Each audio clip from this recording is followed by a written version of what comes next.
Hello जी, good evening. कैसे हैं आप सभी? मेरी ऑडियो वीडियो क्लियर है? दिखाई सुनाई दे रही हूँ मैं?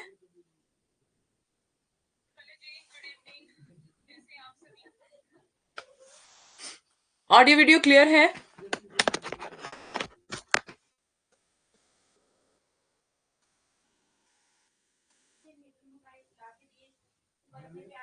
यस। ओके। तो जी आज हम करने वाले हैं नई यूनिट स्टार्ट। आई होप आपने देख लिया होगा टाइटल क्लास का। नमस्ते, गुड इवनिंग। कैसे हैं आप लोग? Good evening, very good evening. Class का टाइटल सबने देख लिया होगा, आई होप सो। आज हम पढ़ने वाले हैं उपन्यास। ठीक है, तो आप रेडी हैं सब? बहुत अच्छे हैं मैम। आप कैसे हो? मैं भी बहुत अच्छी हूँ। देख लिया। ओके। कहानियों में किसी को कोई कंफ्यूजन, कोई problem?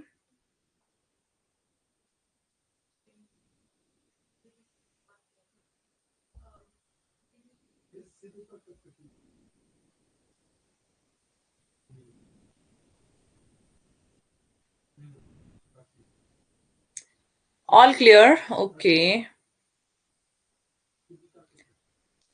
Okay okay okay, that's good. ठीक है, अभी हम चलते हैं, फिर क्लास स्टार्ट करते हैं। आज की क्लास की पीडीएफ मैंने पहले ही भेज दी थी, देख ली किसी ने? Good evening Rahul.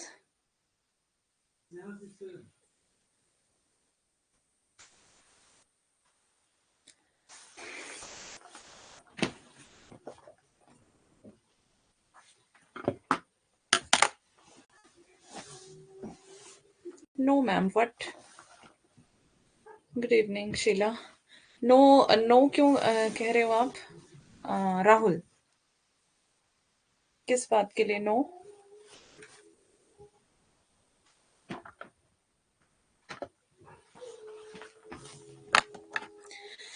तो जी टेलीग्राम चैनल का तो सभी को पता ही है। Saroj Hindi filler form join कर लें जिन्होंने नहीं किया है। और मैंने कहा था आप लोगों को क्विज स्टार्ट कर दीजिए वहां पर, लेकिन कोई सीरियस नहीं है अभी स्टडी को लेकर। आप भी सोच रहे हो शायद लास्ट लास्ट टाइम में पढ़ेंगे, है ना? अभी पढ़ के क्या ही मिलेगा, यही सोच रहे हो क्या? हम्म। आज पढ़ने वाले हैं इकाई 6।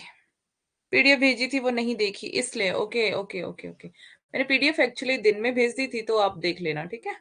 ये वाली जो आज पढ़ा, आज अभी पढ़ाना है, ये वाली पीडीएफ मैंने दिन में भेज दी थी। मैं पीपीटी बना रही थी, फिर मैंने सोचा कि पहले ही भेज देती हूँ। अगर आप पढ़ के आते तो आपके लिए और इजी हो जाता है ना। नाइट में 10 बजे से स्टार्ट कर देंगे। ओके, अभी तो आप फ्री हो गए ना, एग्जाम भी हो गए आपके, अब आप कर सकते हो, है ना? तो इकाई 6 में आपका है उपन्यास। अब देखते हैं आपके पाठ्यक्रम में कौन कौन से उपन्यास है। सबसे पहले तो हम सिलेबस देखेंगे, है ना? तो पंडित गौरी दत्त का देवरानी जेठानी की कहानी उपन्यास आपके सिलेबस में है, जिसको हम आज पढ़ने वाले हैं। लाला श्रीनिवास दास का परीक्षा गुरु आज हम पढ़ने वाले हैं, अगर टाइम रहा तो। प्रेमचंद का गोदान आपके सिलेबस में है। पढ़ा होगा गोदान तो, ऐसा कोई बच्चा नहीं होगा मुझे लगता है जिसने गोदान ना पढ़ा हो, है ना? कोई है ऐसा? शेखर एक जीवनी भाग 1 आपके सिलेबस में है ना? सिर्फ भाग 1 आपके सिलेबस में है, लेकिन आपको इसका समय वगैरह सब याद रखना पड़ता है। भाग 2 का भी आगे का है। शेखर एक जीवनी उपन्यास है। हजारी प्रसाद द्विवेदी का है बाण भट्ट की आत्मकथा। उसके बाद है, मतलब आत्मकथा से ये नहीं है कि आत्मकथा है, पढ़ा है। ओके, तो ये उपन्यास है, ठीक है। फणीश्वर नाथ रेणु का मैलांचल भी बहुत ज्यादा मतलब फेमस है।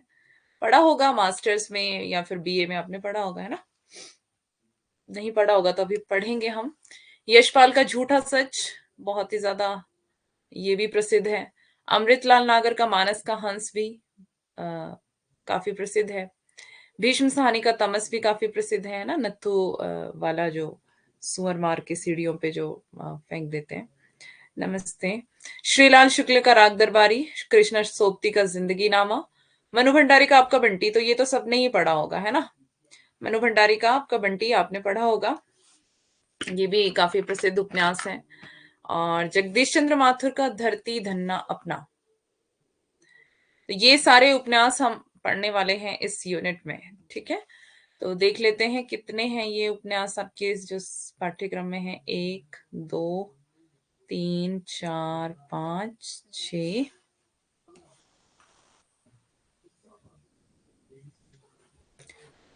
7 8 9 10 11 12 13 13 उपन्यास आपके सिलेबस में है ना। शीला कह रही मैम उपन्यास और कहानी में क्या अंतर है। ओके मैम, मुझे आपसे कुछ पूछना था, पूछो। नमस्कार आदित्य। 13, अच्छा राहुल को पता था 13। ठीक है, 21 कहानी आपके सिलेबस में है और उपन्यास है आपके सिलेबस में 13। उपन्यास और कहानी में ये अंतर है कि जो कहानी है, मैंने आपको अभी बताया था शायद, ये जब हम कहानी वाली यूनिट पढ़ रहे थे उसमें मैंने एक प्रेमचंद का कथन बताया था आपको। शिट, कहाँ गया। प्रेमचंद का एक कथन आपको मैंने बताया था। वो उसमें कुछ मतलब कथन, अब मुझे याद नहीं आ रहा क्या था।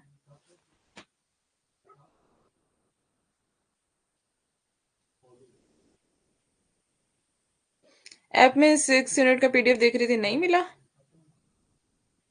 क्लास के बाद पूछूंगा, क्लास के बाद तक बचे रहोगे क्लास में तभी पूछोगे ना, है ना। पीडीएफ डॉक्यूमेंट्स में जाके देखना अपने, उसमें ऐप पे मिल जाएगा, मैंने दिन में ही डाल दिया था, ठीक है। अच्छा मैं क्या बता रही थी, एक कथन, कथन था प्रेमचंद का कथन था, है ना। तो उसमें बताया था कि जो कहानी है वो कैसी होती है, वो हमारी मतलब किसी के भी जीवन को सिर्फ एक पार्ट को लेकर चलती है कहानी। पढ़ाई में मन नहीं लगता, कहाँ मन लगता है तुम्हारा।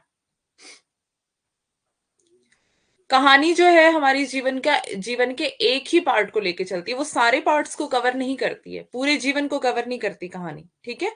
उपन्यास जो है वो पूरे जीवन को कवर करता है। समझ आ रहा है आपको।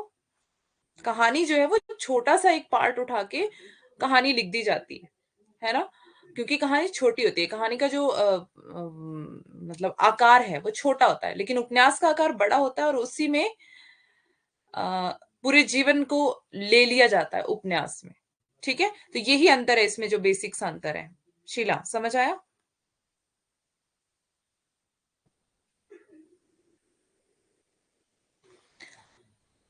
तो चले हम आगे। पीडीएफ सबको नहीं मिल रही है या फिर कोई दिक्कत तो नहीं आ रही है ना।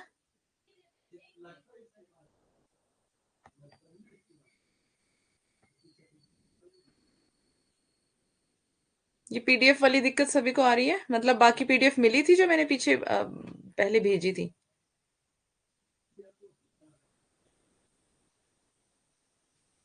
अंतर होता है तो अंतर ही तो बता रही हूं मैं। मैंने बोला बेसिक सा अंतर यही है कि जो कहानी है वो हमारे मतलब किसी के भी जीवन को, जिसके ऊपर भी कहानी लिखी जा रही है, वो सिर्फ एक पार्ट को, एक छोटे से पार्ट को लेकर चलती है। लेकिन जो उपन्यास है वो पूरे जीवन को पूरा विस्तृत आकार होता है उसका, तो वो पूरे जीवन को लेकर के उसकी स्टोरी चलती है, ठीक है। क्लास कर लूंगा, बिजली नहीं आ रही, मोबाइल चार्ज नहीं है बिल्कुल। ओके आदित्य, आप बाद में क्लास देख लीजिए, ठीक है। और एक बार बता दो, कहानी और उपन्यास। अच्छा मिली थी, मिल गई थी पीडीएफ, मुझे नहीं मिला। अच्छा 6 का पीडीएफ, कोई बात नहीं, बाद में देख लेना। कल के टेस्ट में 54 में से 7 गलत हुए। ओके 7 गलत हुए, बेसिक क्वेश्चंस थे, ठीक है। एक बार और पढ़ लेना, वो बिल्कुल ही बेसिक क्वेश्चन थे ना। एक बार और पढ़ लेना, सारे ठीक हो जाएंगे, याद हो जाएंगे, ठीक है। मैंने अभी आपको बेसिक सा अंतर बताया है, ऐसे नहीं कि मैंने पूरा ही वो बता दिया है। बेसिक अंतर यही है कहानी और उपन्यास में, ठीक है। बाकी आगे चलते हैं हम। ऐसे तुम कुछ बोलना चाह रहे हो, बोलो जल्दी, फिर हम अपने आगे शुरू करेंगे पढ़ना। किसी ने और कुछ कहना है तो बताओ, फिर हम शुरू करेंगे देवरानी जेठानी की कहानी।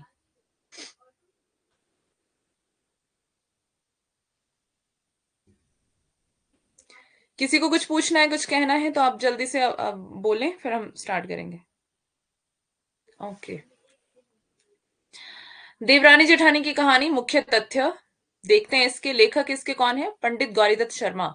आपको इनका नाम पता होना चाहिए, ठीक है। और प्रकाशन वर्ष जो है इसका 1870 है। देवरानी जेठानी की कहानी उपन्यास का प्रकाशन वर्ष कब का है? 1870। यह उपन्यास छोटे आकार का है और इसकी मुख्य प्रति नेशनल लाइब्रेरी कलकत्ता में सुरक्षित है। प्रीति, गुड इवनिंग, नमस्ते। देवरानी जेठानी की कहानी डॉक्टर गोपाल राय तथा डॉक्टर पुष्पलाल सिंह ने हिंदी का प्रथम उपन्यास माना है। देवरानी जेठानी की कहानी को गोपाल राय का नाम बहुत बार पूछा जाता है इसमें, ठीक है। ये पुष्पलाल का इतना इंपॉर्टेंट नहीं है, गोपाल राय का बहुत इंपॉर्टेंट है कि देवरानी जेठानी की कहानी को डॉक्टर गोपाल राय ने हिंदी का प्रथम उपन्यास माना है, ठीक है। तो पहला उपन्यास देवरानी जेठानी की कहानी को माना है, और किसने माना है? डॉक्टर गोपाल राय ने। ये पूछा गया क्वेश्चन है, बहुत बार, इंपॉर्टेंट है, ध्यान से लिख लें, अपने पास नोट कर लें, ठीक है। यह उपन्यास स्त्री केंद्रित है, ठीक है। स्त्रियों पर यह केंद्रित है, देवरानी और जेठानी दोनों पर, जिसमें स्त्री की शिक्षा तथा उनके व्यवहार के विषय में रेखांकित किया गया है। तो इसमें बताया गया है कि स्त्रियों को शिक्षा शिक्षा का क्या महत्व है, स्त्रियों को शिक्षा क्यों देना जरूरी है। और मतलब अभी हम आगे पढ़ेंगे इसको, तो आपको काफी चीजें इसमें क्लियर हो जाएंगी, ठीक है। इसमें देखते हैं, उपन्यास में बलिया समाज का चित्रण प्रमुख है। तो कौन सी जगह का इसमें वर्णन है? बलिया समाज का, ठीक है। और भी किसी में बलिया समाज का वर्णन है? बिहार, ये बिहार में ही है ना, ये बलिया क्षेत्र शायद, है ना। और भी कहीं पर पढ़ा था हमने ये रिसेंटली किसी कहानी में। मेरठ तथा दिल्ली के आसपास की कथा है, इसमें ध्यान रखेंगे क्योंकि जगहों के नाम भी बहुत बार पूछ लिए जाते हैं। मेरठ और दिल्ली के आसपास की कथा का इसमें वर्णन है। उपन्यास दो भागों में विभाजित किया गया है, यह ध्यान रखेंगे आप। ये उपन्यास कितने भागों में है? दो भागों में है। उपन्यास में तत्कालीन सामाजिक बुराइयों पर कठोर प्रहार किया गया है। तो मतलब जो उस समय की जो सामाजिक बुराइयां थी उन पर प्रहार किया गया। तो उस समय की सामाजिक बुराइयां कौन कौन सी थी? बाल विवाह, विवाह में फिजूल खर्ची, स्त्रियों की आभूषण प्रियता, बंटवारा, स्त्री शिक्षा आदि की झलक यहाँ पर दिखाई पड़ती है। तो उस समय, जिस समय 1870 में उपन्यास लिखा गया, यूपी में भी है। सूर्यकांत, न्यू स्टूडेंट, यूपी में है बलिया, ओके। हाँ, तो मेरठ भी तो यूपी, मेरठ, ये दिल्ली, ये सब एक ही जगह तो आते हैं ना, आसपास ही है। तो उस समय बाल विवाह की प्रथा थी। विवाह में फिजूल खर्चियां बहुत होती थी, लोग अपने मतलब अपना वो बड़प्पन दिखाने के लिए शादियों में वो करते थे, बहुत ज्यादा खर्चा करते थे, है ना। स्त्रियों की आभूषण प्रियता, औरतों को आभूषण बहुत ज्यादा प्रिय थे, और उसी में मतलब बंटवारा, है ना। इस उपन्यास में भी बंटवारे को दिखाया गया है कि किस तरह से घर का बंटवारा होता है। स्त्री शिक्षा का महत्व क्या है, तो इस उपन्यास में हम ये सारी चीजों को देखेंगे। मतलब उस समय की जो समाज में प्रचलित बुराइयां थी उसके ऊपर, उनके ऊपर प्रहार किया गया इस उपन्यास में। इस उपन्यास को तत्कालीन सरकार द्वारा प्रोत्साहन भी दिया गया, तो मतलब सरकार के द्वारा भी प्रोत्साहन मिला इस उपन्यास को। पंडित गौरी दत्त को इस उपन्यास पर 100 रुपए का इनाम भी प्रदान किया गया था। तो ये भी आपको ध्यान रखना है कि पंडित गौरी दत्त को कितने रुपए का इनाम दिया गया था, मतलब कि उस समय के हिसाब से तो 100 रुपए कितने ज्यादा होते होंगे, है ना। तो बहुत बड़ी रकम थी उस समय के हिसाब से ये। तो 100 रुपए का इनाम किसको मिला था? पंडित गौरी दत्त को, जिन्होंने ये उपन्यास लिखा है, ठीक है। अब इसके पात्र हम देखेंगे। लाला सर्वसुखलाल इसके पात्र हैं, जो परिवार के मुखिया हैं, और मेरठ की मंडी में इनकी परचून की दुकान है, ठीक है। तो ये भी आपको ध्यान रखना है कि किस चीज की दुकान है इनकी? परचून की दुकान है, और मेरठ की मंडी में है। लाला सर्वसुखलाल स्वभाव से ही कैसे हैं? मेहनती हैं। और दूसरे पात्र है इसके दौलत राम। दौलत राम लाला सर्वसुखलाल के बड़े बेटे हैं। कौन से बेटे हैं? बड़े बेटे। ध्यान रखेंगे, बड़े बेटे कौन है, छोटे बेटे कौन है, ये सब सारी चीजें आपको पता होनी चाहिए। पिता की वृद्धावस्था में दुकान का कार्यभार यही संभालते हैं। तो जब इनके पिता यानी कि सर्वसुखलाल बूढ़े हो जाते हैं, तो इनका बड़ा बेटा जो दौलत राम है वही दुकान को संभालता है। किस चीज की दुकान है इनकी? परचून की दुकान है। ठीक है, अब आते हैं छोटे लाल। छोटे लाल कौन है? इनके छोटे बेटे हैं सर्वसुखलाल के। लाला सर्वसुखलाल के छोटे बेटे हैं, छोटे लाल नाम है इनका। ठीक है, और ये मदरसे से अंग्रेजी की पढ़ाई करते हैं तथा पढ़े लिखे होने के कारण रेल विभाग में नौकरी प्राप्त कर लेते हैं। तो सरकारी नौकरी करते हैं क्योंकि पढ़े लिखे थे ये, है ना। तो पार्वती सर्वसुखलाल की बड़ी बेटी है पार्वती। सुखदेई सर्वसुखलाल की छोटी बेटी है। अब यहाँ पे हमने क्या क्या देखा? सबसे पहले जो मुखिया है वो है लाला सर्वसुखलाल।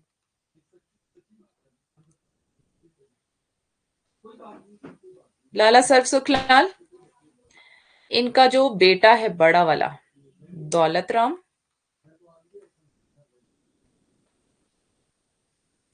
और इनका छोटा बेटा कौन है?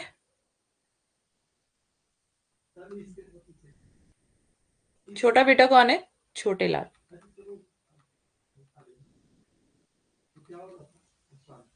फिर इनकी बेटी पार्वती बड़ी वाली,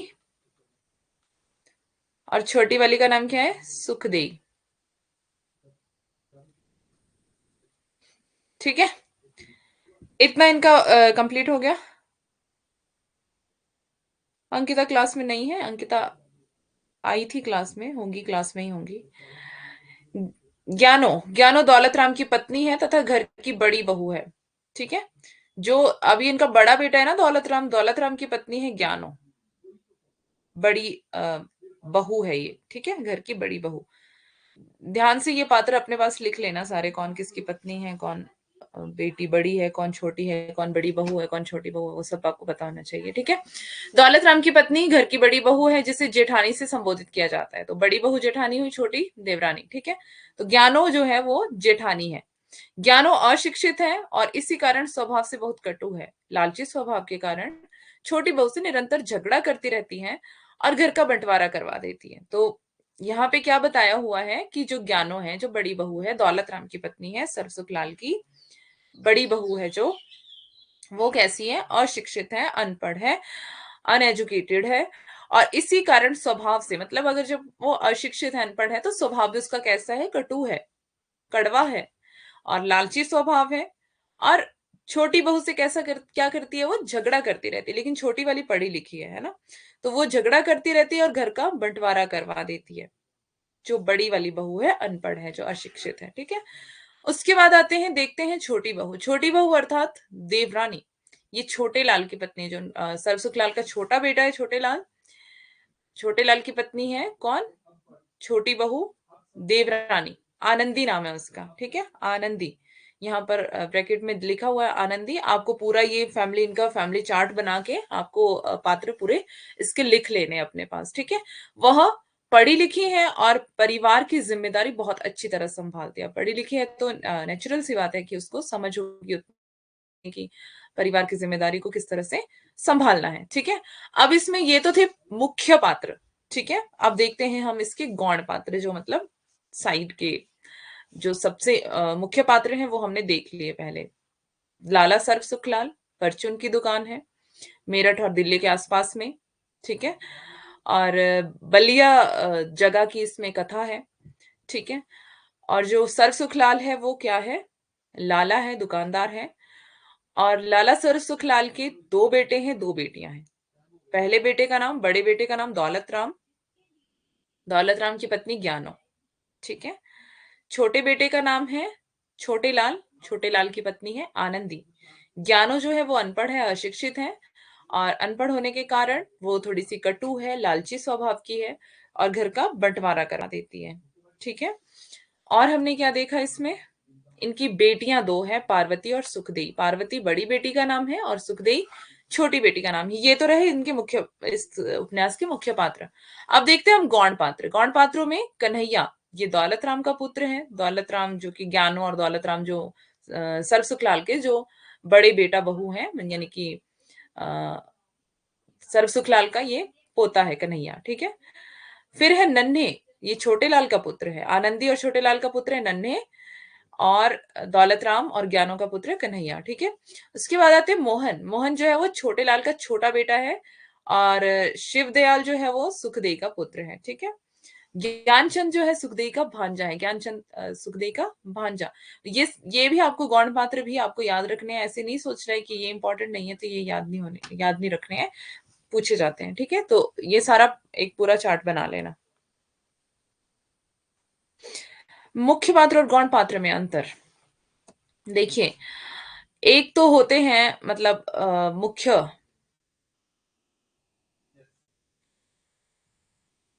जिनके बिना स्टोरी चल ही नहीं सकती है ना। और अगर गौण गौण पात्र वो होते हैं जो मतलब ना भी हो स्टोरी में तो भी कोई बात नहीं है ना। कुछ खास महत्व जिनका नहीं होता है वो होते हैं गौण, और जिनका बहुत ज्यादा महत्व है वो है मुख्य पात्र। जैसे कि हमारी बॉडी है, हमारा शरीर है, हमारी देह है ना। हमारे शरीर के बाहर के अंग हैं, हाथ है, कान है ना, पैर है। इस तरह से हमारी मतलब पूरी बॉडी के बाहर वाले अंग है, और अंदर वाले अंग भी हैं हमारे, जैसे हार्ट है, लीवर है, किडनी है। अब बताओ, मेरा अगर हाथ नहीं है, ये वाला हाथ नहीं है मान लो मेरा, मैं इसके बिना जी सकती हूँ, जिंदा रह सकती हूँ? जिंदा रह सकती हूँ। अगर मेरे हार्ट नहीं है मेरे अंदर तो मैं जिंदा नहीं रह सकती, है ना। तो ये हुआ गौण, और हार्ट जो है वो मुख्य है, मेन है वो। ठीक है, समझ आ गया। तो वही, जो मुख्य पात्र हैं उनके बिना स्टोरी चल ही नहीं सकती है उपन्यास की, और जो गौण है मतलब ना भी हो कोई फर्क नहीं पड़ता। ठीक है, साइड हीरो। हाँ, ओके। वंशीधर कबाड़ी। वंशीधर कबाड़ी के यहाँ सुखदेव का विवाह किया जाता है। डूंगर, ज्ञानो, ज्ञानो के पिता है डूंगर। तहसीलदार, ये आनंदी के पिता तहसीलदार थे, इसीलिए आनंदी पढ़ी लिखी थी, है ना। चले अन्य पात्र देखते हैं इसके, और भी इसके अन्य पात्र हैं अभी, है ना। देखो यहाँ पर मतलब पीछे तो हमने देखा मुख्य और गौण, यहाँ पर अन्य पात्र भी हैं साइड के। तो ये राम प्रसाद, गंगाराम, हो सकता है इनमें से आपको पूछ ले ये किस उपन्यास के पात्र हैं, तो ये भी आपको ध्यान रखने पड़ेंगे। राम प्रसाद, गंगाराम, भगवान देई, दिल्ला पांडे, मिसरानी, मुंशी टिकट नारायण, हर सहाय, काबली, लाल दीन दयाल, किरपी, झल्ला मल, और लाला बुकालीदास, छिपा हुआ।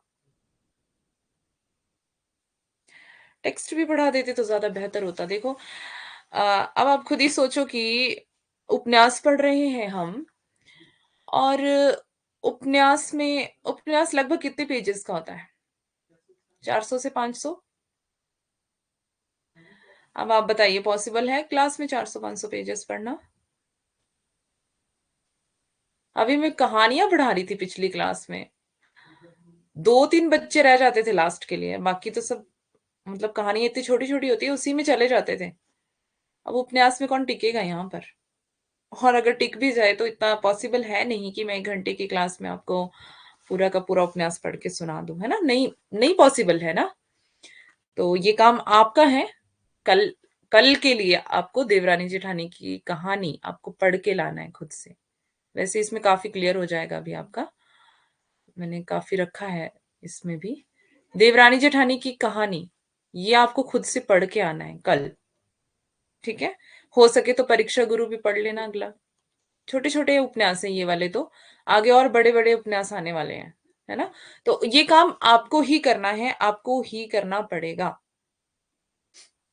बोलो, करेंगे ना?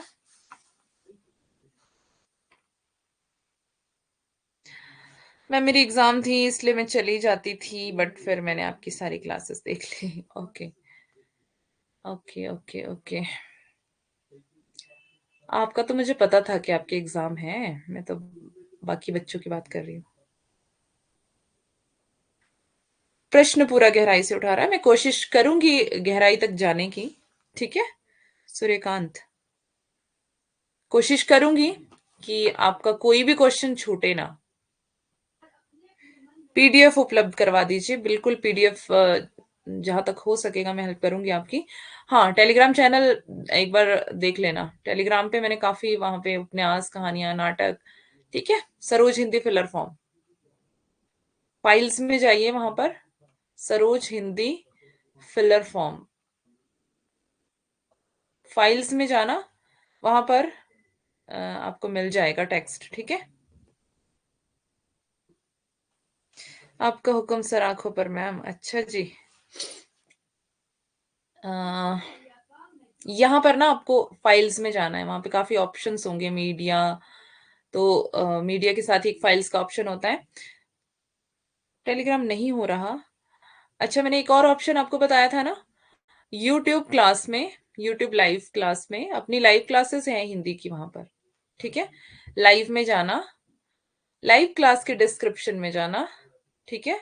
वहां पर आपको टेलीग्राम का लिंक मिलेगा, टेलीग्राम का लिंक मिलेगा आपको वहां पर, डायरेक्ट उस लिंक से ज्वाइन कर लो। जिसका नहीं हो रहा है ना, मैंने आपको चैनल का नाम बता दिया, फिलर फॉर्म के नाम से तो वैसे ही एक ही चैनल मिलना है आपको टेलीग्राम पे, बट फिर भी नहीं मिल रहा है तो आपको इस तरह से जाना है यूट्यूब की लाइव क्लास में, लाइव क्लास में डिस्क्रिप्शन बॉक्स में जाना, वहां पर टेलीग्राम का लिंक दिया होगा, डायरेक्ट आपने वो वहां पे पहुंच जाना है, ठीक है। जो उपन्यास पढ़ाएगा उससे पहले उपन्यास की पीडीएफ दे दीजिएगा तो हम लोग पढ़ कर आएंगे। ओके, ठीक है। एक बार आप ये टेलीग्राम देख लेना, यहाँ पर उपन्यास आपको मिल जाएंगे। वैसे मैं अभी देखूंगी क्लास के बाद कि आपको वहां पे पीडीएफ है या नहीं।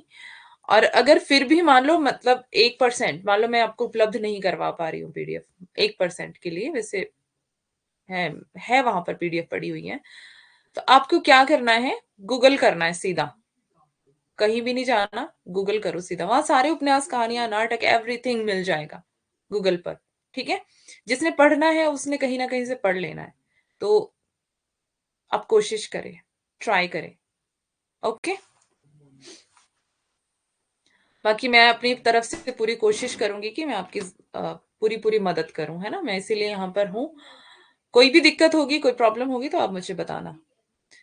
चलें अब देखते हैं लेखक का परिचय। पंडित गौरीदत्त का जन्म सन 1836 में पंजाब के लुधियाना शहर में हुआ। पंडित गौरीदत्त ने मेरठ में नागरी प्रचारिणी सभा की स्थापना की थी। ये इंपॉर्टेंट एक पॉइंट है, ठीक है। इसी कारण नागरी लिपि परिषद की शुरुआत की। उनका उपन्यास देवरानी जेठानी की कहानी हिंदी उपन्यास साहित्य में एक बड़ी ही सकारात्मक कृति मानी जाती है। इनका निधन 1906 में हुआ था। हाँ, और एक जरूरी बात यह है कि आप कुछ भी टेक्स्ट पढ़ रहे हैं ना, कुछ भी टेक्स्ट, कोई भी टेक्स्ट आप पढ़ रहे हैं, कहानी हो, नाटक हो, उपन्यास हो, कुछ भी हो, आपने सबसे पहले उसकी भूमिका जरूर पढ़नी है। ऐसे नहीं कि आप सोचोगे हम स्टोरी पढ़ेंगे, सीधा भूमिका नहीं पढ़ेंगे। आपको पता भूमिका से भी क्वेश्चन उठाता है, तो भूमिका जरूर पढ़नी है सबसे पहले आपको, उसके बाद आपको आगे जाना है, ठीक है। उपन्यास आपको बाद में पढ़ना, पहले भूमिका। मैंने यहाँ पे भूमिका रखी हुई है, वैसे ज्यादातर उपन्यासों की भूमिका, मतलब मैं कोशिश करूंगी कि यहाँ पे मैं रखूं और आपको समझा दूं, क्योंकि भूमिका से बहुत बहुत बार क्वेश्चन पूछे जाते हैं। पंडित गौरीदत्त उपन्यास की भूमिका में देवरानी जेठानी की कहानी को नए ढंग की रीति का प्रथम उपन्यास मानते हैं। तो पंडित गौरीदत्त शर्मा ने जब देवरानी जेठानी की कहानी की पहले भूमिका लिखी, तो इन्होंने क्या बताया कि जो देवरानी जेठानी की कहानी उपन्यास है, ये नए ढंग की रीति का प्रथम उपन्यास है, नए ढंग की रीति का प्रथम उपन्यास है ये, ठीक है। किसने माना ये? गौरीदत्त शर्मा ने। किस में माना था? देवरानी जेठानी की कहानी की भूमिका में। ये कुछ भी किसी भी तरीके से क्वेश्चन पूछ सकता है। आगे है सेकंड पॉइंट, स्त्रियों को पढ़ने लिखने के लिए जितनी पुस्तकें लिखी गई, सब अपने अपने ढंग की रीति से अच्छी हैं, परंतु मैंने इस उपन्यास को नए रंग ढंग से लिखा है। ये बोल रहे हैं कि स्त्रियों की शिक्षा के लिए बहुत सारी लिखी गई हैं पुस्तकें, लेकिन जो मैंने लिखी हैं वो अपने ढंग से लिखी हैं और अलग है सबसे।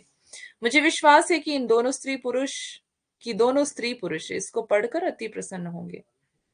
मतलब चाहे वो आदमी पढ़ ले चाहे औरत, इसको पढ़ के सभी खुश होंगे और बहुत लाभ भी उठाएंगे। तो ये भी कौन बोल रहे हैं? पंडित गौरीदत्त शर्मा। कहाँ पर बोल रहे हैं? भूमिका में बोल रहे हैं। मतलब भूमिका में वही दिया होता है ना कि जो स्टोरी आप पढ़ने वाले हो उसमें है क्या। भूमिका इसीलिए लिखी जाती है क्योंकि उसमें थोड़ा सा वो पूरा कंक्लूजन दिया होता है छोटे शब्दों में कि आप जो पढ़ने जा रहे हैं वो क्या है ना।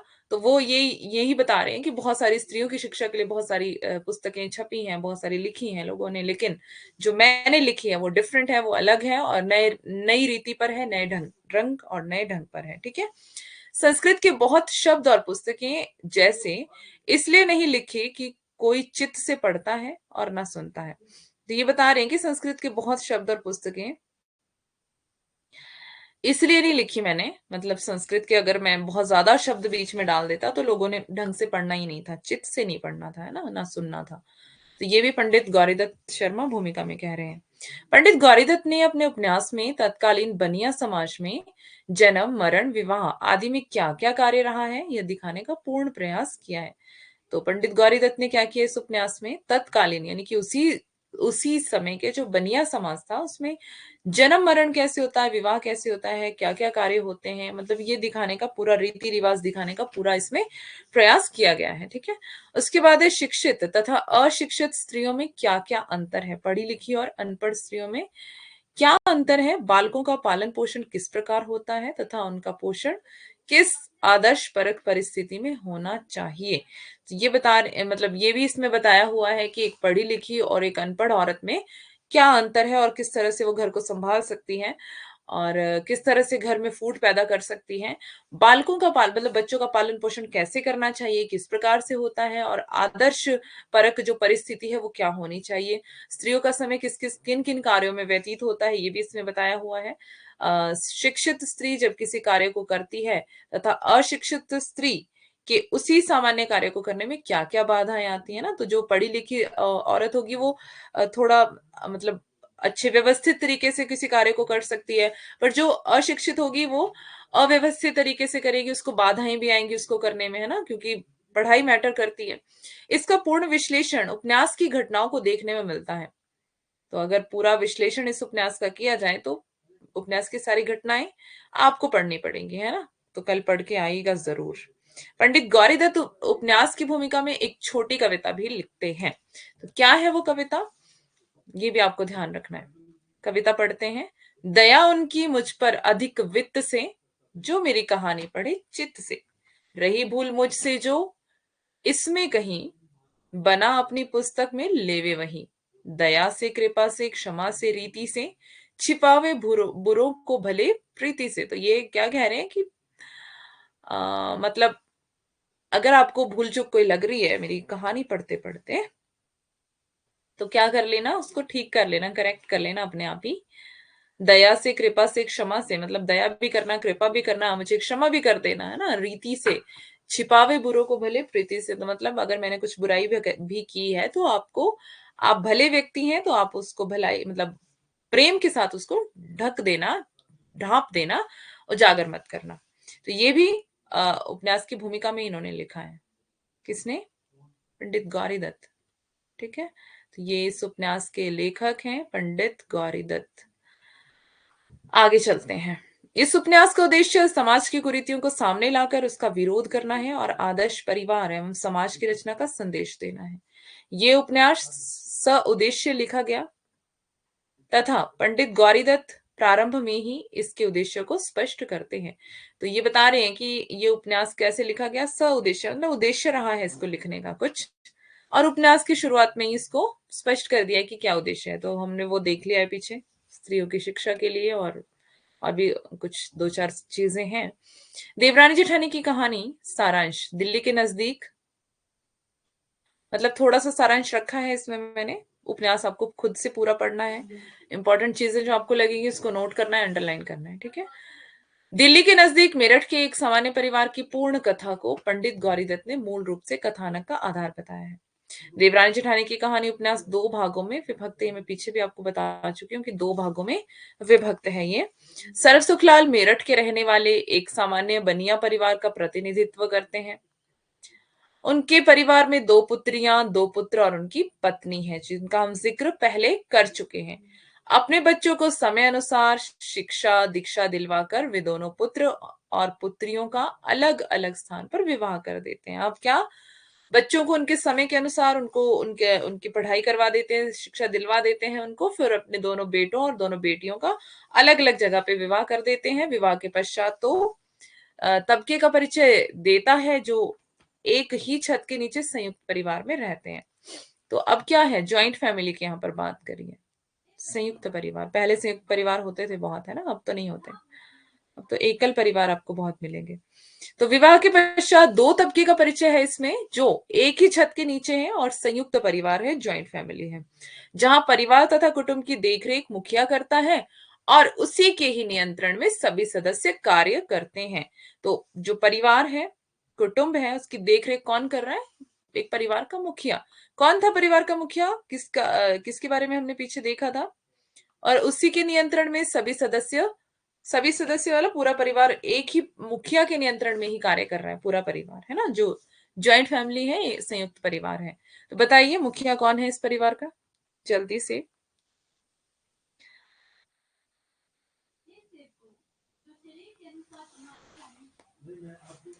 देखना चाहती हूँ मैं कौन कौन आंसर दे रहा है, कौन कौन एक्टिव है क्लास में, और कौन फोन छोड़ के इधर उधर चला गया है, और कौन क्लास में नहीं है। शीला का जवाब आया है फर्स्ट।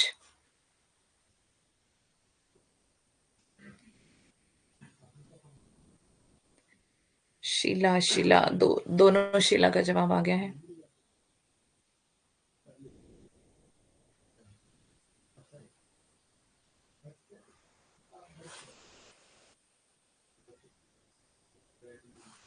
क्वेश्चन फिर से बताइए। अच्छा जी।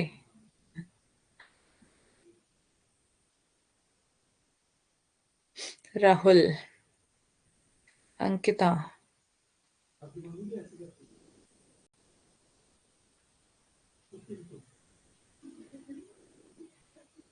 बस। आप ऐसा क्यों मुंह बना रही हो भाई? सो रही थी क्या आप? हम्म। 4 बार मैंने क्वेश्चन बोल दिया, आप सो रहे थे क्या? क्वेश्चन ये था कि एक संयुक्त परिवार है और उस परिवार का एक मुखिया है, ठीक है, और उस मुखिया के नियंत्रण में ही पूरा परिवार है, तो उस मुखिया का नाम पूछ रही थी मैं। उपन्यास के प्रथम भाग में लाला सर्वसुखलाल की पारिवारिक तथा आर्थिक स्थिति का चित्रण मिलता है। पहले भाग में क्या है? सर्वसुखलाल की पारिवारिक और आर्थिक स्थिति का चित्रण है। सर्वसुखलाल का परिवार एक संपन्न परिवार है। सर्वसुखलाल के माता पिता का देहांत, हैजे से हो जाने के कारण असमय अनाथ होने पर भी छोटे मोटे सामान बेचकर वे धीरे धीरे एक परचून की दुकान कर लेते हैं ना। मेहनती, हमने पीछे पढ़ा था ना कि वो बहुत मेहनती थे। तो मेहनती व्यक्ति तो इसी तरह से छोटे से बिजनेस से स्टार्ट करके एक बड़ी बड़े उस पे पहुंच जाता है ना। नहीं मैम, मैं मैगी बना, क्या? मैगी बनी थी, लेने गई थी। ओके, मुझे भी भेज देते आप मैगी। चले। उनकी इस मेहनत तथा लगन के कारण सारा बनिया समाज उनकी बड़ी इज्जत करता था। मतलब मेहनती थे तो इसलिए पूरा जो उनका उनकी जाति का जो समाज था, बनिया समाज, वो क्या करता था? उनकी इज्जत करता था। सरसुखलाल के 2 पुत्र और 2 पुत्रियां थी, हमने पढ़ लिया था ये। बड़े बेटे का पढ़ाई में मन ना लगने के कारण वे उसे दुकान पर बिठाया करते हैं ना। ऐसे ही होता है ना, अगर कोई बच्चा मतलब पढ़ने में ठीक ना हो, तेज ना हो, तो फिर माँ बाप क्या करते हैं? उसको अपने बिजनेस पे, अपना बिजनेस दे देते हैं, चलो भी बिजनेस संभालो तुम, है ना।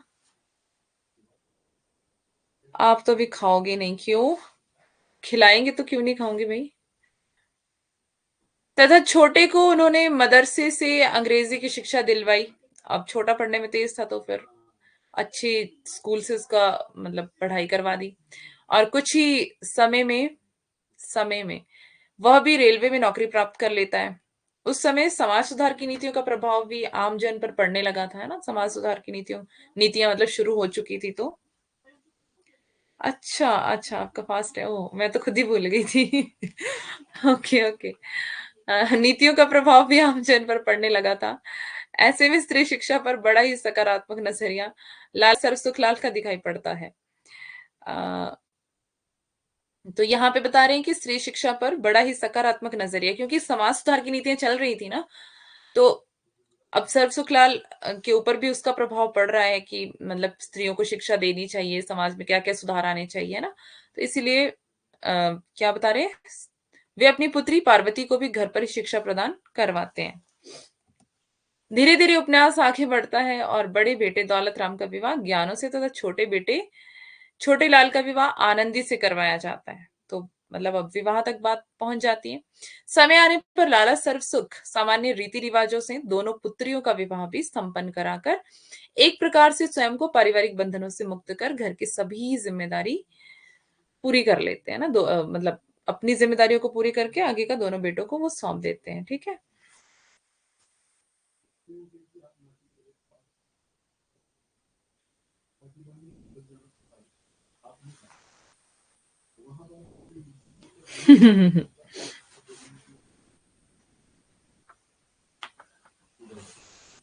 क्या मैगी होती है, इसी के फास्ट भूल जाते हैं? अरे नहीं नहीं, वो तो अभी पढ़ा रही हो इसलिए भूली हो ना।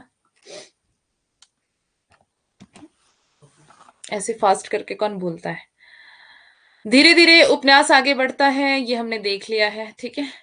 तो ये दोनों बेटों को जिम्मेदारी सौंप देते हैं। अब पूरा वो मुक्त हो जाते हैं अपनी जिम्मेदारियों से, पारिवारिक सेवा से निवृत्त होकर। मतलब अब परिवार से सेवानिवृत्ति है ना, मतलब कि जिम्मेदारियों से सेवानिवृत्ति होकर अपनी पत्नी के साथ अपना बचा जीवन शांति से काटने का विचार करते हैं। किंतु दोनों पुत्रों के विवाह के पश्चात घर की स्थिति धीरे धीरे बिगड़ने लगती है। अब वो सोचते हैं कि मैं शांति से रहूंगा।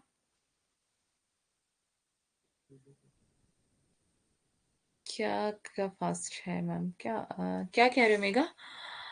किंतु दोनों पुत्रों के विवाह के पश्चात घर की स्थितियां बिगड़ने लगती हैं, है ना। तो माँ बाप सोचते हैं कि हम शांति से जिएंगे, लेकिन हाँ मतलब यही होता है ना परिवारों में। अब बेटे की शादी के बाद हम आराम से जिएंगे, शांति से जिएंगे, लेकिन जिम्मेदारियों का बोझ जो है वो और ज्यादा बढ़ने लग जाता है। और भी बहुत सारी बातें होती हैं। तो बड़े बेटे की पत्नी ज्ञानो एक अनपढ़ और लालची स्त्री है, जो अपने परिवार तथा आस पड़ोस का अनादर करती है। तो जो आपने देखा होगा ऐसा अपने आसपास, बीच बीच में उसकी झड़प किसी ना किसी से होती रहती है। अपने परिवार के प्रति कर्तव्यों का भी उसे तनिक आभास नहीं रहता है।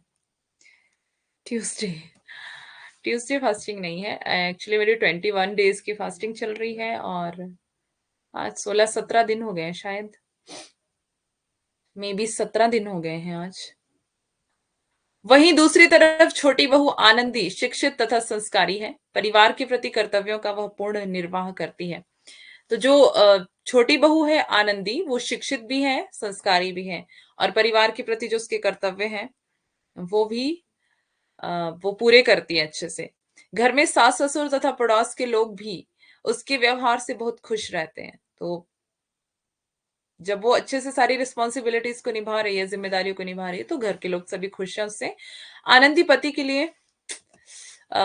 लिए समाचार पत्र पढ़ती है तथा उसकी समस्याओं के लिए उचित समाधान भी देती है। तो मतलब डेली वो न्यूज़पेपर पढ़ती है, और अगर पति किसी समस्या में है तो दोनों सलाह करते हैं आपस में। Take care ma'am. यस। 17 दिन से फास्ट में हो? मैंने भी अभी तक खाना नहीं खाया मैम। क्यों? तुम भी फास्टिंग में हो क्या? उसकी समस्याओं के लिए उचित समाधान भी देती है। ऐसे में छोटे लाल का लगाव अपनी पत्नी से अधिक रहता है। तो मतलब दोनों वो सलाह करते हैं, कोई भी समस्या आती है तो उसके समाधान के लिए। और मतलब वो जो पत्नी है वो हेल्प कर रही है अपने पति की।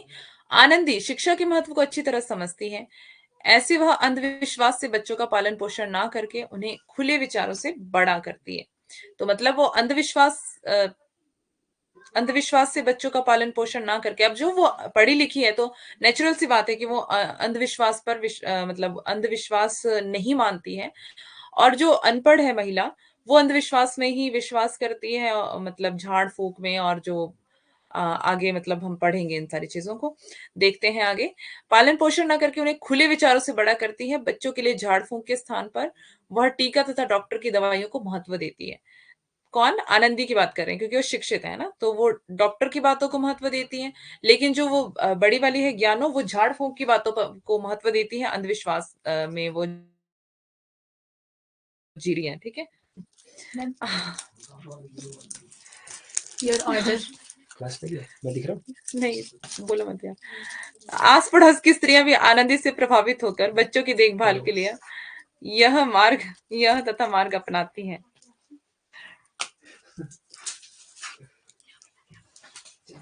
ये देखो, फास्टिंग है मेरी और यहाँ पर ये ये लेके आ गए। शोर मत, शोर नहीं, शोर मत। चलो जाओ आप। बाय।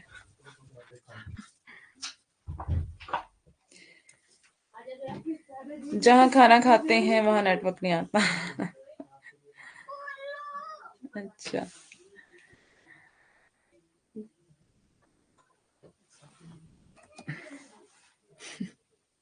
देवरानी तथा जेठानी के स्वभाव में इतनी भिन्नता होने के कारण घर में कलह बढ़ने लगती है।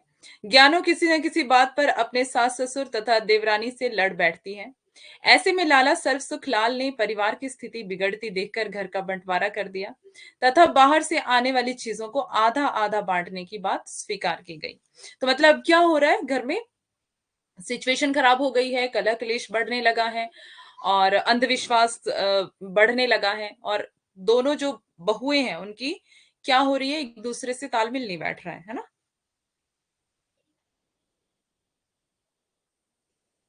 नहीं, वैसे शाम को खाना नहीं खाना चाहिए, इस टाइम ही खा लेना चाहिए ना।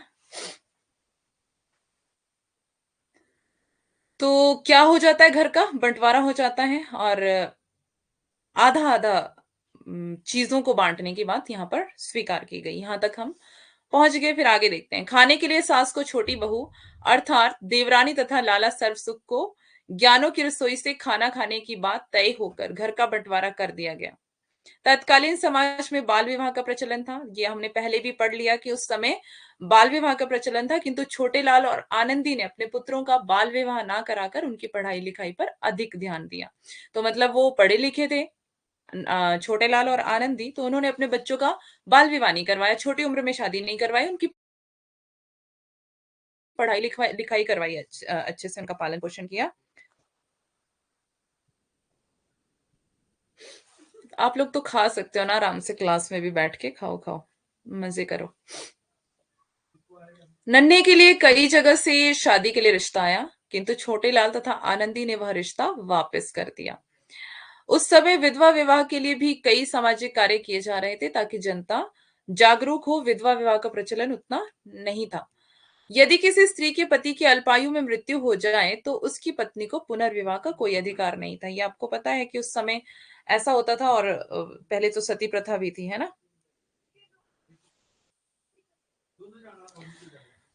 किंतु इस उपन्यास में छोटे लाल की पत्नी की मामा की बेटी, जिसका 9 वर्ष की आयु में विवाह हुआ था, उसके पति की असमय मृत्यु हो गई। इस कारण वह मात्र 10 वर्ष की अवस्था में विधवा हो गई थी। अब देखो, बाल विवाह होगा, इतनी छोटी उम्र में शादी होगी, तो अगर मान लो बाई चांस कोई किसी की मृत्यु हो जाए, पत्नी की, तो फिर इतनी छोटी उम्र में उनकी तो कुछ जिंदगी ही नहीं रह गई है ना। आगे दोबारा वो शादी कर ही नहीं सकते थे, वैसा कोई अधिकार ही नहीं था उस समय। तो मतलब ऐसी प्रथाएं समाज में प्रचलित थी। आनंदी के प्रयासों से उसका पुनर्विवाह कराया गया। अब आनंदी जो पढ़ी लिखी थी, उसने क्या करवाया, उस लड़की का दोबारा से विवाह करवाया। अभी तो 10 साल की थी, है ना। मैं अब जा सकता हूँ, हाँ जाइए।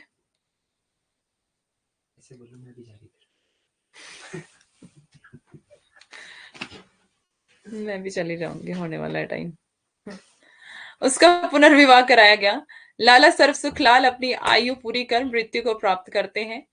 उनके 1 माह बाद ही उनकी पत्नी का भी स्वर्गवास हो जाता है। ठीक है।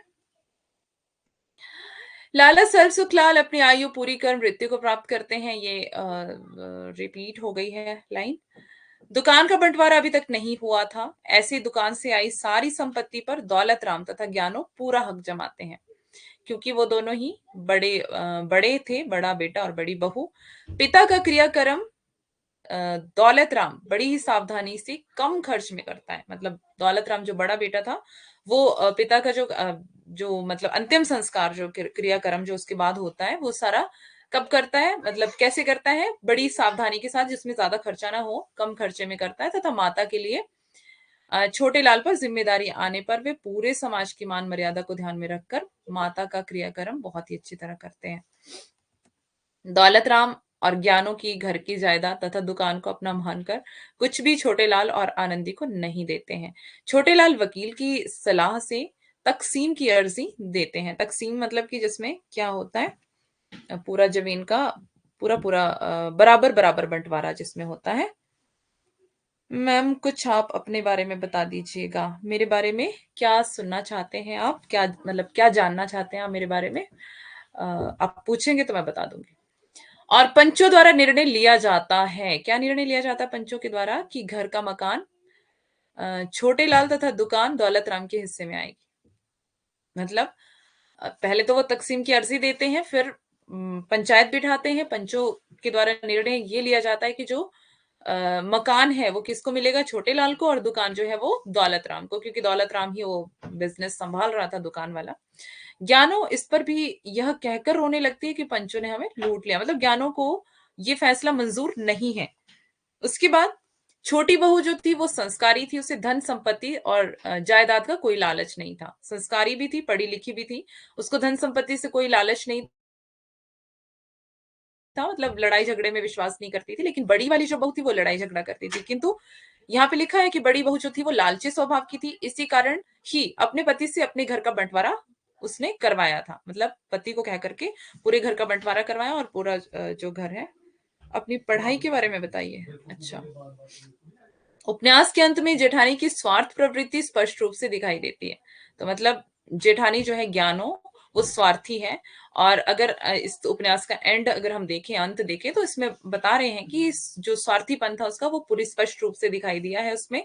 जब जायदाद के बंटवारे में मंडी की दुकान दौलत राम के हिस्से में आई थी, तब भी बड़ी बहू खुश नहीं थी। तो मतलब दुकान के टाइम भी वो खुश नहीं थी, हमने पहले देख लिया। वह छोटे लाल के हिस्से में हवेली आने की बात पर संतुष्ट थी। तो वो हवेली इसलिए मेरी तरफ से थैंक यू। जो रूठे हुए थे उसको ठीक कर दो। ठीक है, इसलिए इसलिए हाँ जी। ये किसने बंद कर दिया? कौन है? अभी सारे मुझे जूस देने आ रहे हैं ना, इसलिए हवेली हवेली होगा यहाँ।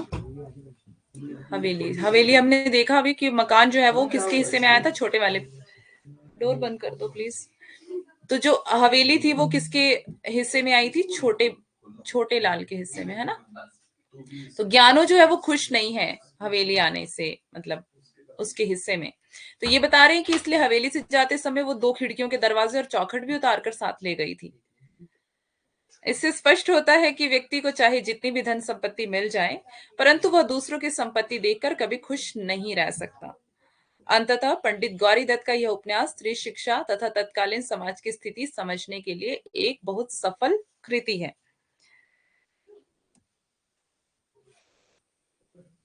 अच्छा मैम, मैम के फ्रेंड्स कितने अच्छे हैं। उपवास में खाने के लिए लाते हैं, खाने के लिए और पीने के लिए ला रहे हैं सारे। वो खुद पी रहे हैं ना बाहर। एक्चुअली हम फास्टिंग में हैं, तो यहाँ पर काफी लोग हैं। मतलब काफी लोग हम एक साथ फास्टिंग में हैं। और शायद हम 10-12 लोग होंगे। तो वो सब बाहर पी रहे हैं। और मैं क्लास ले रही थी, तो उन्होंने सोचा कि हम पी रहे हैं, तो अंदर दीदी को भी देके आते हैं। वो सब में से मतलब छोटे हैं। मैम आप 17 दिनों से फास्टिंग हैं, फिर भी बहुत खूबसूरत लग रही हो। Okay, thank you very much Sheela. अच्छा, मेरी पढ़ाई के बारे में मैं बता देती हूँ। चलो पहले हम ये खत्म कर लेते हैं, फिर बताती हूँ, ठीक है। अब प्रमुख कथन देखते हैं। इसके थोड़ा सा रह गया है और टाइम भी होने वाला है, तो मैं जल्दी से इसको पहले एंड करती हूँ, फिर मैं आपको बताती हूँ अपने एजुकेशन के बारे में। मेरठ में सरसुख नाम का एक अग्रवाल बनिया था। मंडी में आड़त की दुकान थी। आसपास के लोग सौदा लाते, इसकी दुकान पर बेच जाते। बड़ा भला मानस था, अड़ोसी पड़ोसी सब इससे राजी थे। मतलब कथन ध्यान देंगे आप इसके कि किस तरह से लिखा हुआ है। पुण्यदान में बहुत तो नहीं, परंतु छठे छमाहे कुछ ना कुछ करता रहता था। एक दिन रात को अपने घर में कहने लगा कि सुखदेव की माँ लाला बुकारी दास, जो हमारी बिरादरी में जो मदरसे में नौकर हैं, यूं कहे थे कि अपने छोटे बेटे को पढ़ाओ। उसने कहा था, अच्छा तो है, सारा दिन गलियों में कूदता फिरे है। परसों किसी लौंडे के साथ कुछ मार आया था। उसकी माँ लड़ती हुई यहाँ आई। सुखदेव की माँ बोली कि तुम दौलत राम की सगाई रख लो। आई हुई लक्ष्मी घर ले कोई नहीं फेरता, और रुपया पैसा हाथ पैरों का मैल है। आगे इनका भाग है। छोटे लाल की पत्नी गुड़गांव में मिल ही गई थी। लाला दीनदयाल के मार्फत वहां से अ, कहलावा कहलवा होगा ना, कहलवा आई कि सर्वसुख जी से कहना कि मरती जीती दुनिया है। आगे में सरकारी नौकर हुई। ठीक है, ये आपको पूरा ही उपन्यास पढ़ना पड़ेगा, ऐसे कथन देख के क्या ही फायदा है। वैसे मैंने आपको इसकी पीडीएफ दे दी है, ये पूरे कथन आपको पढ़ लेने। यहाँ से परीक्षा गुरु उपन्यास स्टार्ट होता है, हम कल पढ़ेंगे। उपन्यास प्लीज आप कल पढ़ के आना, ठीक है? मैं कल पूछूंगी कि किस किस ने उपन्यास पढ़ा है। ठीक है, कल आप उपन्यास पढ़ के आएंगे। मैम मैं 4 महीने बाद शिमला घूमने आऊंगी। अच्छा, आपकी शादी तो नहीं होने वाली है? आप ये बताओ, पहले शादी के बाद घूमने आ रहे हो क्या? वेलकम है आपका, मोस्ट वेलकम है शिमला में। अगर आएंगे तो बताना मुझे। ओके जी, तो अब मेरी एजुकेशन के बारे में आप पूछ रहे थे। मैं मास्टर्स के साथ नेट जेआरएफ मेरा क्लियर है, और इसके साथ पीजीडीटी ट्रांसलेटर वाला डिप्लोमा कोर्स है मेरे पास। ब्यूटिशियन कोर्स किया है, और कंप्यूटर कोर्स किया है, और सिलाई कढ़ाई बुनाई सब कुछ आता है। और इसके आगे और पढ़ रही हूँ, असिस्टेंट प्रोफेसर की तैयारी कर रही हूँ, और साथ में ट्रांसलेटर की तैयारी कर रही हूँ। तो अभी यही मेरी एजुकेशन है फिलहाल। पीडीएफ कहाँ मिलेगी?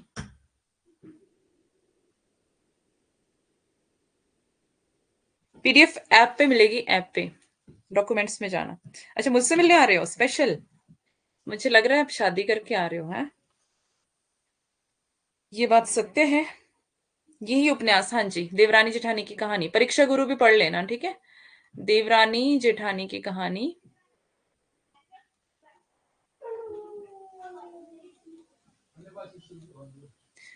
और परीक्षा गुरु दोनों उपन्यास, क्योंकि कल हमने परीक्षा गुरु पढ़ना है, तो आप पहले ही पढ़ के आएंगे तो ज्यादा अच्छा रहेगा, समझ जल्दी आएगा। आपको बुलाऊंगी शादी में। ओके ओके ओके, ठीक।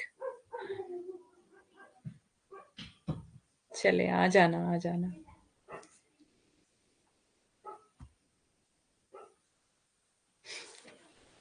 ट्रांसलेटर के बारे में बताऊं?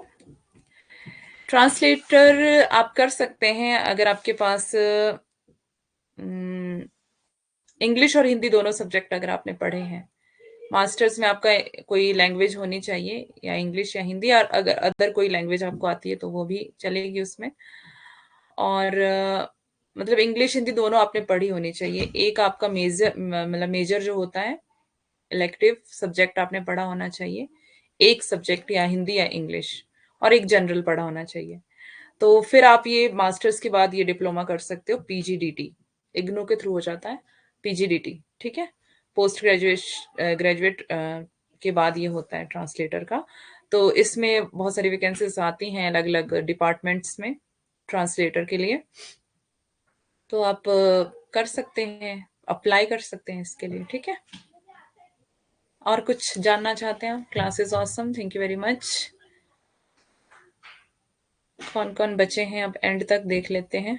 शीला है, अंकिता है, राहुल है, शीला है, मोनिका है, सूर्यकांत है, प्रीति है, मेघा है। ओके, चले जी। तो मिलते हैं कल की क्लास में। कल पढ़ेंगे हम परीक्षा गुरु। तो कल पहले ही पढ़ के आना परीक्षा गुरु और देवरानी जेठानी की कहानी दोनों, ठीक है? और किसी को कुछ पूछना है, कुछ बोलना है? Good night, good night Sheela. Rahul है मैम, हाँ जी, मैंने राहुल बोला। राहुल, आपने पूरा ही एड्रेस लिख रखा है क्या अपना नाम में? राहुल विलेज, सेसर, खास महम, रोहतक, हरियाणा से हो आप? Good night, bye bye, take care. कल पढ़ के आना सभी। Okay,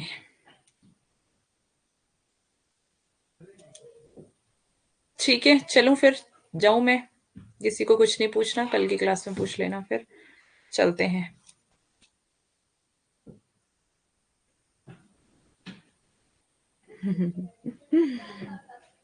okay Sheela, thank you.